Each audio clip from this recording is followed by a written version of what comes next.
I think this is actually really interesting, and I think a lot of what I'm hearing is around like the topic of like self-image and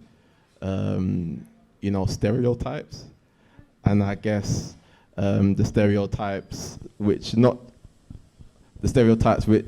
aren't just broadcasted out there, but also the stereotypes that we as people live up to ourselves. Like even though we could say that capitalism has a strong hand in these images and these stereotypes which are pushed, do you think that kind of absolves us of any kind of accountability as far as us living up to them, or people in general living up to them? Do you think that there needs to be a certain degree of accountability as far as what we feel and what it is that we then go on to do?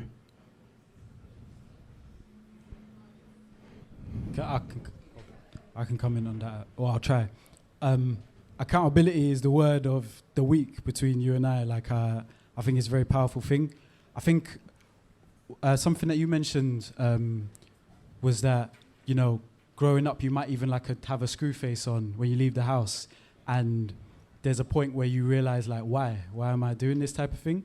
I think people should be accountable for like how they interact with the world, for sure. But sometimes these things are working on us quite unconsciously. Once they're brought to the light, I think that's important.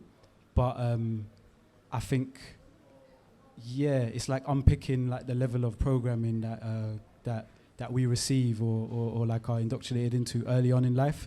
And just to add on that, I feel like it's related to, you said earlier about Kojey Radical being like maybe outside of the norm type of thing. I think it's a bit chicken and egg, but that like unconscious way of being is related to the kind of music we keep putting out, which is also related to the unconscious way of being, and it's like a vicious cycle. Yeah. There we go. Yeah, all the microphones. So I really don't understand your question, to be honest, because to me, when you're talking about accountability, like, I'm just wondering at what cost to yourself, is this accountability coming from? I guess I need to understand like where you're what you're really asking. Yeah, of course. In regards to like the album too. Yeah, of course. Yeah. So as far as the album goes, like there's like a lot of emphasis on like stereotypes, right? Particularly like negative ones, which have been, assigned particularly to black men throughout the ages. One of like the running themes throughout the album is where he says, there's nothing more dangerous than a black man with intelligence, especially if he has some relevance, right?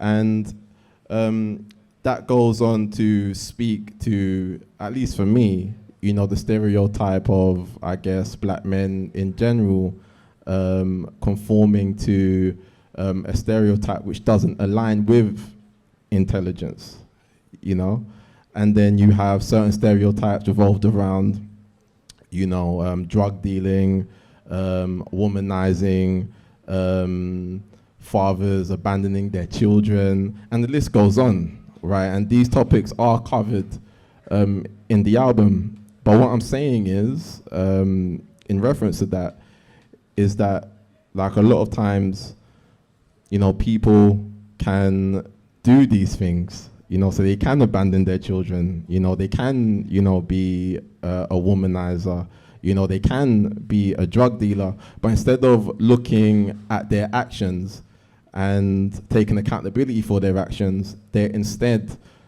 pointing to a system, so to speak, which they blame for how it is or what it is that they've become.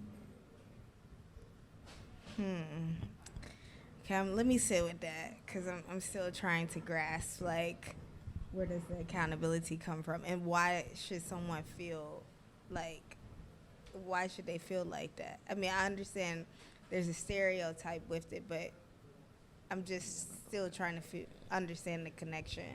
Cool. Well, you know, sit with Well, it. let me sit and, with it. and then if you want to respond to it, Yeah, the floor will be all yours. I mean, I think it's interesting in terms of like. You got something to say, Shaz? I was just saying that it's an excuse that men probably use that to get away with living up to certain stereotypes. Maybe, yeah.